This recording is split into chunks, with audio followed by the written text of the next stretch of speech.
This is Gerardo Del Real with Resource Stock Digest. Joining me today for a well overdue catch up is the president and CEO of Alaska Energy Metals, Mr. Greg Beischer. Greg, Happy New Year to you. How are you today, sir?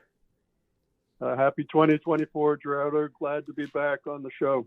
Well, listen, we talk a bit off air, right? And we were chatting about some of the gains that we've had personally, right?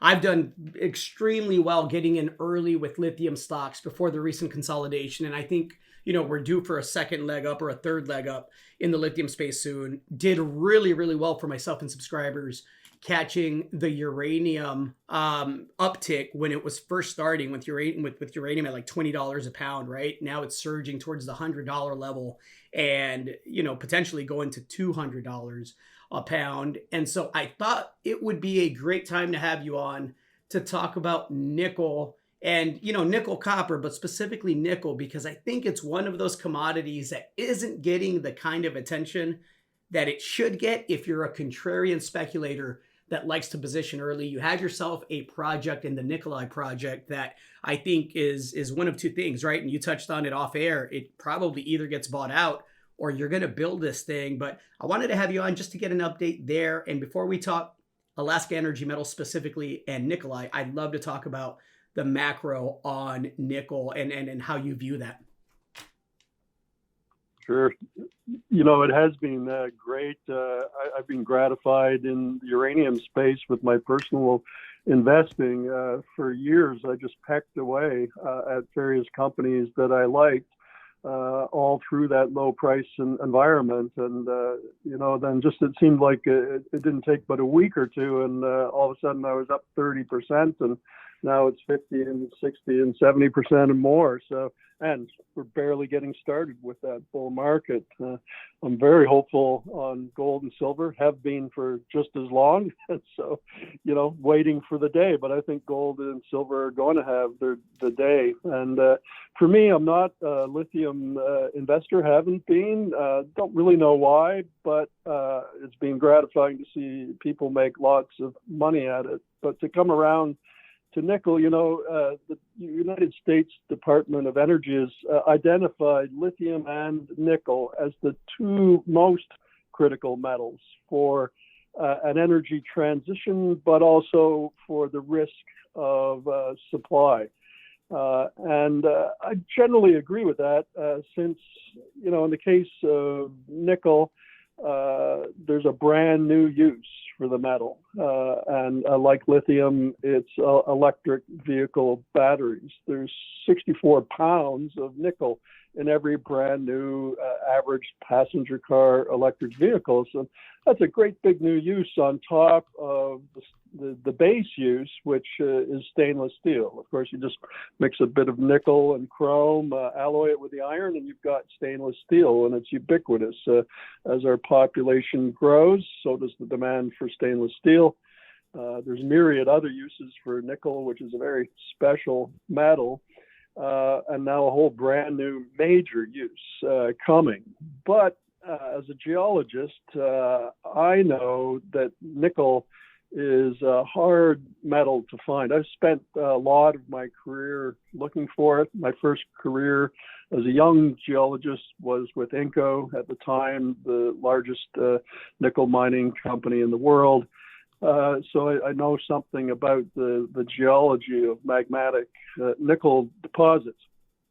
And, it seems like we've as an industry, recognized that lithium is very, very important for electric vehicle batteries. And we, as geologists, have been searching for it for maybe 10 or 12 years now.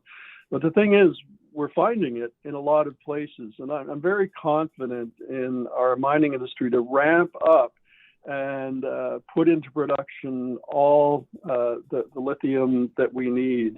But I'm not so sure about nickel because I know how hard it is to find. Rich deposits of nickel are really rare. The last discovery of global significance was over 30 years ago in Voisey's Bay, Labrador, Canada.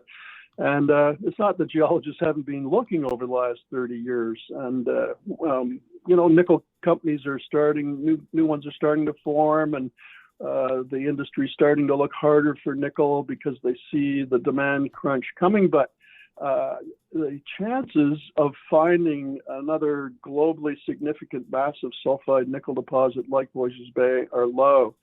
And so that leads me to where we are with Alaska Energy Metals.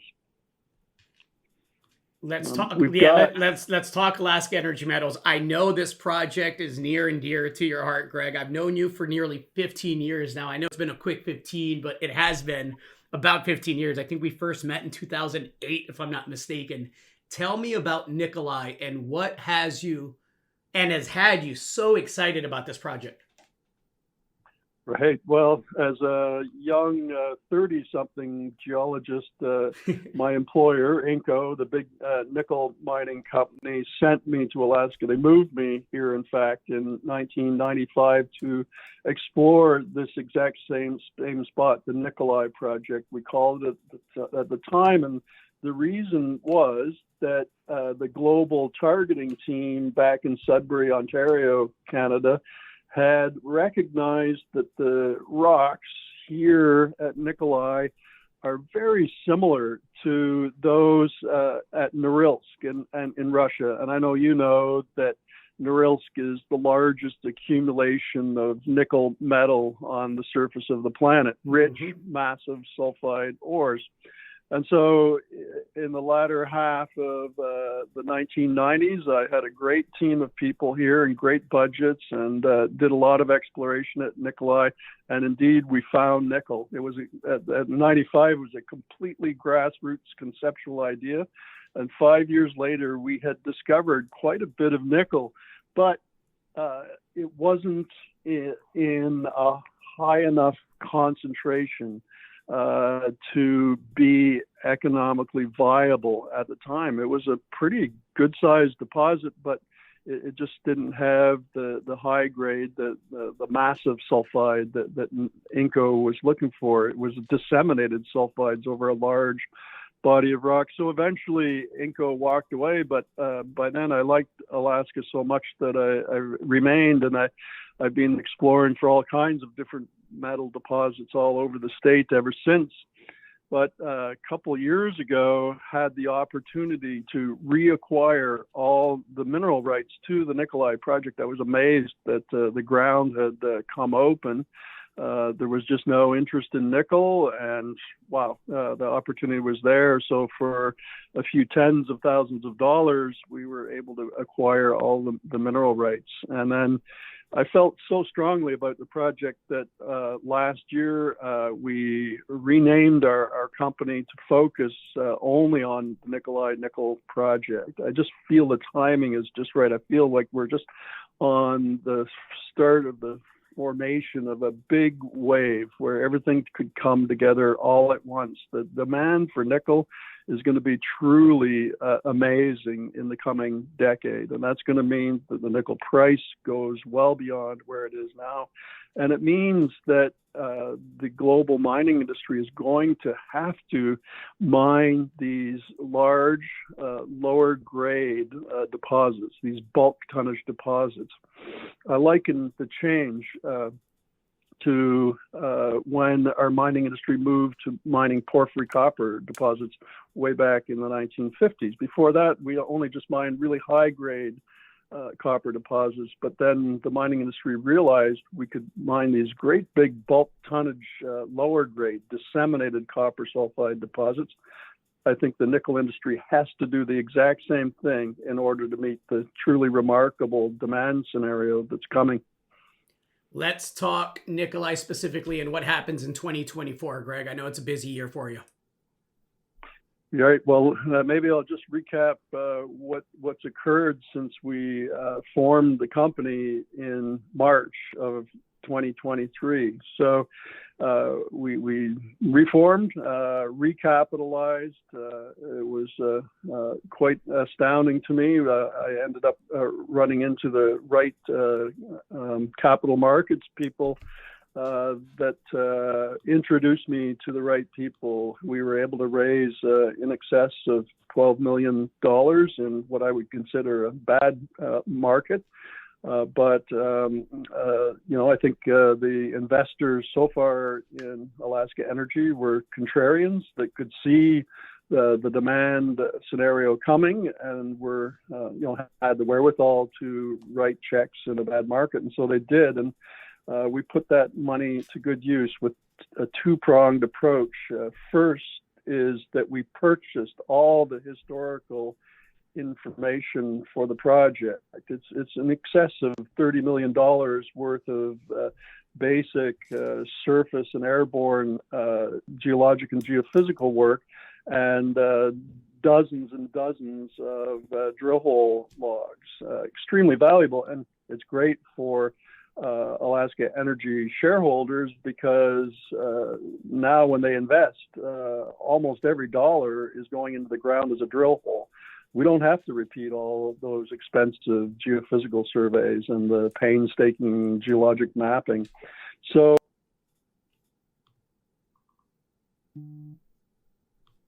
the historical drill holes were close enough that we were able to calculate a resource based on those historical holes only.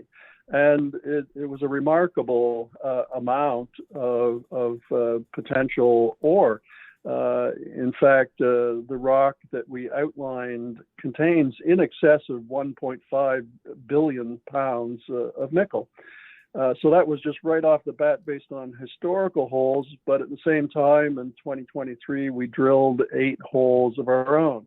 And we've just finished receiving all the assay results from that work. All the assays are right in line with what we expected, very similar to the historical drill holes. And so we've extended the deposit significantly.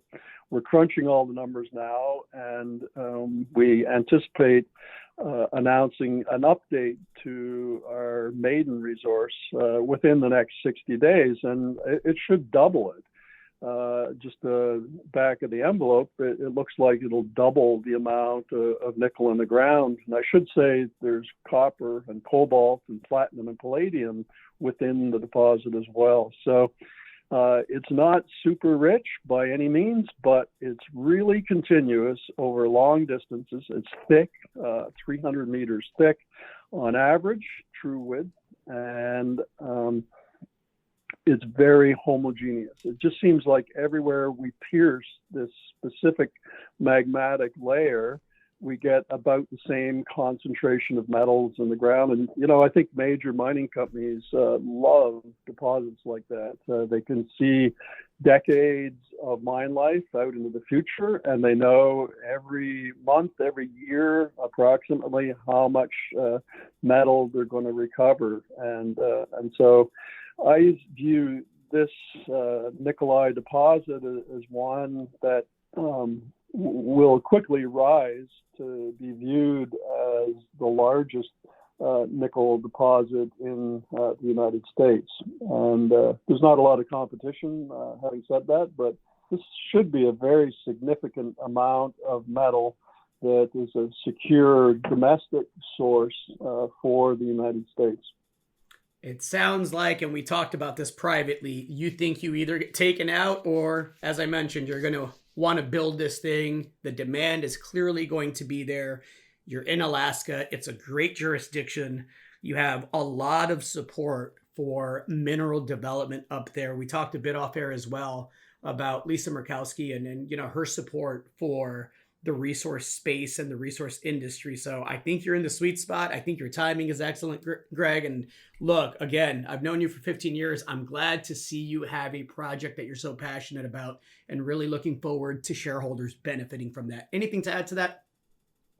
Yeah, sure. I've been a supporter of our Senator Murkowski, and, she was pounding the table 12 or 13 years ago about critical and strategic metals. She recognized the vulnerability of our country and knows that we have to get secure domestic supplies or we can be held ransom by countries on metal supply, and metals are becoming just such more important every day to our lives. And she knows that Alaska has untold mineral wealth, and so she's been a great promoter of our state. And so I think, yeah, everything is lining up, and our government is coming around and realizing we really do need secure, homegrown sources of metals. And surely the battery manufacturers and the car companies must be worried. I mean, they're taking chances. They're spending multiple billions of dollars retooling their manufacturing plants, building $5 billion battery plants, but they're not sure that they've got the raw materials to keep their production lines going. So you'd think there's going to be really strong interest from American companies in an American source of the metals we need for an electrical energy expansion. Well said, Greg. I think you and I will be chatting often this year. Thank you so much for that update, and look forward to having you back on. Yeah, thanks, Gerardo. You did ask about 2024, and we've got big plans, and we expect to make this deposit a lot bigger, but we've also got our eyes set on some fantastic targets for high grade, the high grade that I was sent to find 30 years ago by Enco. And we've done all the groundwork now. We'll have one drill dedicated to try and find those high grade resources as well. Very, very excited and hopeful on that. So lots of news to come, and I look forward to talking to you more and giving you updates along the way. Good stuff. Thanks again, Greg. All the best, Gerardo. Thank you. Hey everybody, Gerardo Del Real here. If you're enjoying the content that you just saw, you can let us know in 3 simple steps. Hit the like button, hit the subscribe button, and please share across your network and on social media. Take care, everybody.